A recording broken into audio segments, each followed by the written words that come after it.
So you made a plan, and it was a really good plan. When you made this plan, you thought, oh, this is perfect.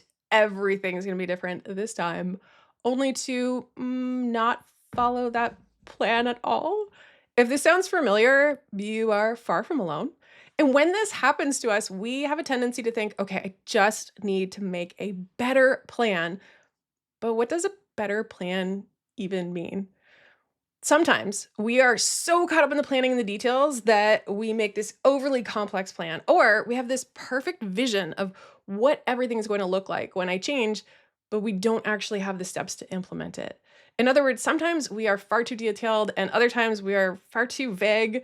And really, we need to be somewhere in the middle. And if you are struggling to take action on a goal that matters, and you want to get unstuck and build momentum, I believe you need three things. That is method, mode, and mindset. When you have all of these together, you can become unstoppable. But today we are specifically going to focus on method. And when it comes to the method, we want to find that sweet spot. What is the simplest, clearest, and most effective way to make progress on our goals, the ones that matter to us, but do it in a way that actually works? And this is where I want to talk about the idea of a minimum viable method.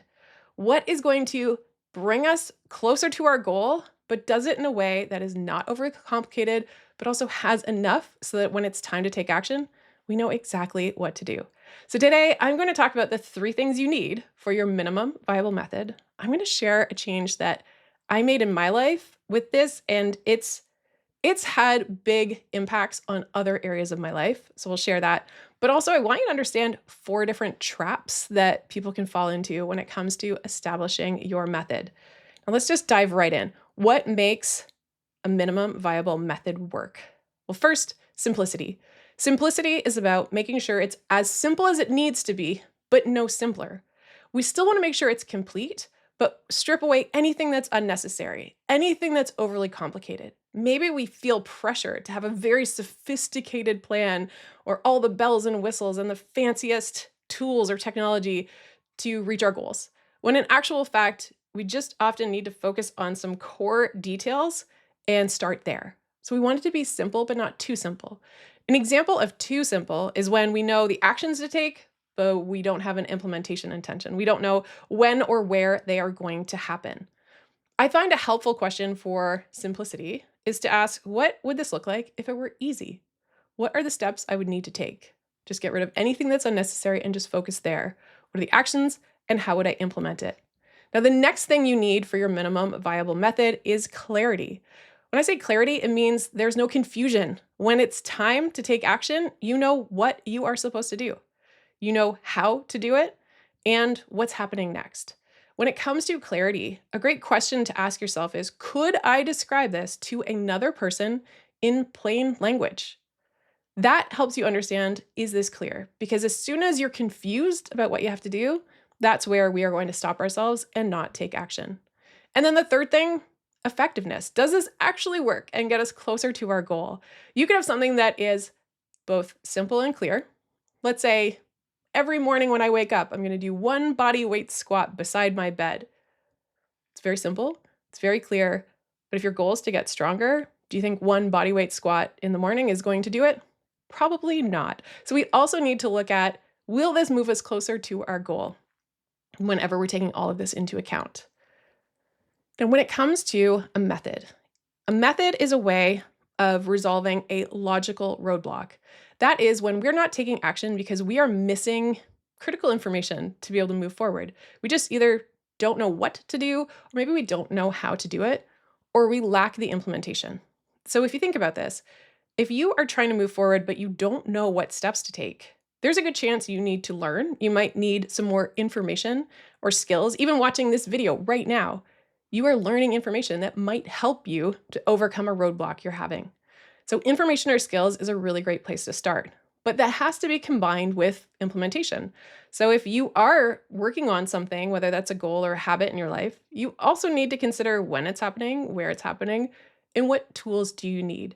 So when you combine those together, then you have this complete picture of your method. Now, I want to use an example in my personal life, and this is around task management. Now, for a long time, I would try to combine personal and professional. All of my tasks would go in one place. And I had filters so I could just see work tasks or just see my personal tasks, but it wasn't working. I did not like opening the work-related software I considered part of work, in the evenings or outside my work hours or on the weekends because I didn't want to be reminded of work. So I would just try to go off memory. I would let things fall through the cracks because I wasn't checking the software, and I just didn't like having them mixed together. The other issue I had is that because I didn't want to open the software to see my personal tasks, I was then maybe reaching for something close by, whether that was the literal back of an envelope, a whiteboard, a sticky note. And so it was very simple, but it was very hard to find them later. So again, relying on memory, and things were just falling through the cracks. So as soon as I acknowledged this is just not working, I need something different. When I made the decision to separate out my personal and professional tasks, I chose the Reminders app. So I'm going to show you an example here on my phone. So this is my phone. This is a live view, and this is the Reminders app. So this is on Apple. It is on my phone. It's also connected to my watch, so it can buzz on my wrist. It's on my desktop. It's also on my iPad. This means that it's accessible across all of my devices. It's also synced, which is great. The other thing is that as I was starting to consider using this, I learned how to set up different types of lists. For example, you can see here, I've got my main primary reminders list. I also have a list for recurring reminders. That's anything that needs to repeat. And I do have different categories. You can have lists that are grouped together, like home, create, consume, experience, recipes, and you can have them broken down into different lists. This is a combination of tasks I need to complete, but sometimes it's also just capturing ideas, things that I could watch, different hobbies that I might want. Everything goes in here as a place to capture. If there's a date associated with it, then it will surface on that date. And this is where the today list is so helpful. Regardless of which list the item lives on, it's going to show up if it has today on there. It's really easy to add things to the list. If I realize in the morning there's something I need to do, I can either type it in or I can use voice activation. The other thing about the Reminders app, and the reason this works so well for me, is that it also has some other features like location features.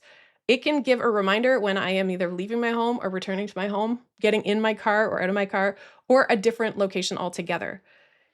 And because I can just use my voice, it's so fast to add something. So I could say, hey Siri, add a reminder for today to change the laundry when I am returning home. Thank you.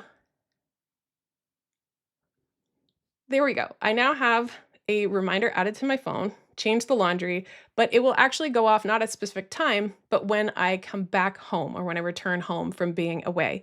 So this has been extremely helpful for me. And this is not a sales pitch or a full-blown tutorial. The idea is to show you an example of a method that I believe truly is simple. I can access it from anywhere. I know exactly how to use it. It is clear. I know when and where to use it, and also it's effective. It works for me. I do not let things fall through the cracks anymore because I know where to find them. I can trust them. I'm not relying on my brain anymore. So let's take a look at the method and all the different components when it comes to this example. The first thing, when I was deciding to set up the Reminders app to use for personal task management, I needed to learn how the Reminders app worked. I had used it a few times in the past, but there have been a lot of changes. So I went to YouTube and I watched some tutorials on how to use the features in the Reminders app. It did not take very long. I maybe watched 3 different videos before I got the hang of it.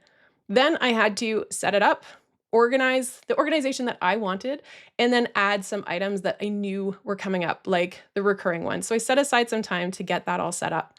Now, as for actually implementing this, well, the when, anytime a new task arises, either in my brain, I think of something, or someone says, hey, can you, I will add it into the app directly.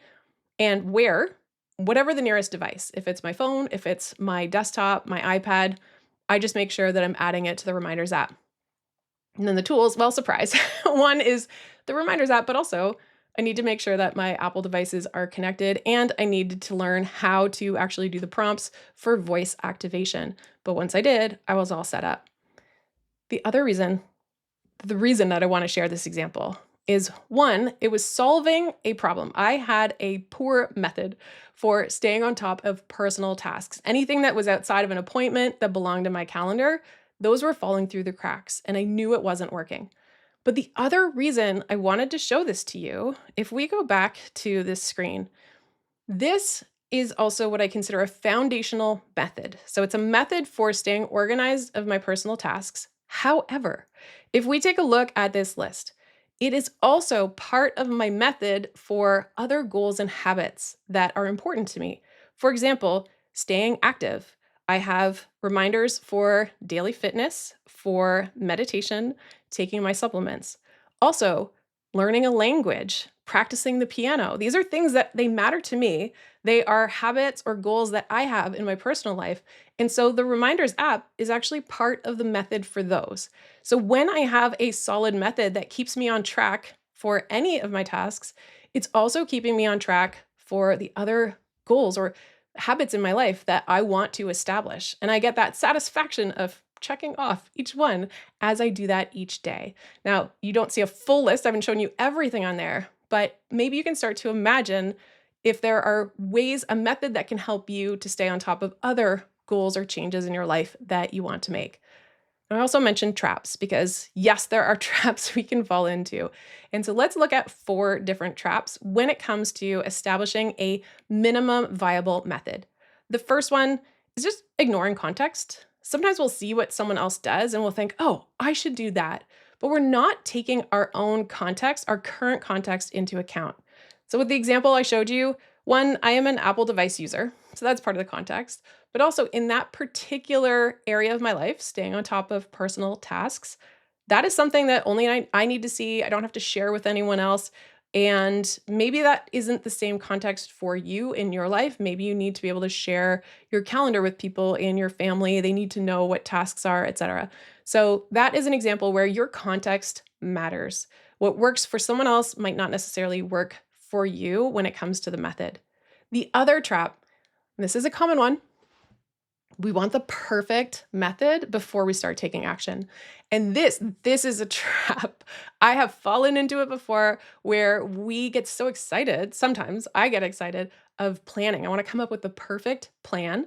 I want everything to be detailed. I want everything to be established. And it's like I'm telling myself, once this is perfect, then it's almost no effort at all. Like the perfect plan is somehow going to motivate me. When in actual fact, anytime I've spent too much time on a plan, it means I've overcomplicated things. I've just swung way too far over, and then I just don't do anything at all. So that's why I really like the idea of the minimum viable method. Let's strip it back and say, well, what are the things I need to do to just start taking action with no extra, not overcomplicating things. Just don't wait for perfection. It's not going to happen. Also, you won't know if it works until you start it. The other one that I see happening a lot with method is this idea of catch up. We tell ourselves a story, especially if we're changing tools, that, well, now I need to go back and I need to maybe migrate everything over. If you think about the task management example, anytime you've ever switched tools, you may have found yourself saying, okay, I need to import everything. In my experience, most of the time, just start today forward. Focus forward, just start implementing the things, add future tasks today, leave everything else where it is. If you need to go back and find it, you can still find it. We will sometimes completely stop ourselves in our tracks by saying that we need to play catch up and we need to have everything moved over to a new software, a new program, etc. And I just think that slows us down and actually often will just stop us completely. The next one is shiny object syndrome. This is where we maybe are working on a method or we're establishing one or we've got one and we see what other people are doing and we think, oh, maybe I should do that instead. Perhaps even just watching this video, you saw the Reminders app and you're not using it. You think, oh, maybe I could use that. When it comes to shiny object syndrome, I really recommend that, first of all, you take into account your context, what you think works for you, what is your minimum viable method. Start there and then commit to, say, 8 to 12 weeks of trying one method. Make little tweaks along the way if you need to make improvements, But just tell yourself, I'm not going to try any other methods until after this period of time. Look, I understand. There is no shortage of people on the internet, including myself, who are sharing their methods and what works for them. So it is very appealing, especially if you're stuck, to say, oh, that method is going to solve it. That's going to solve my problem. So shiny object syndrome, it's real, and it's worse for some of us than other. So as a recap for the traps, don't ignore your context. Do not wait for perfection. Please just get the minimum and start. Don't worry about playing catch up. Focus today forward. And then also just try to resist shiny object syndrome.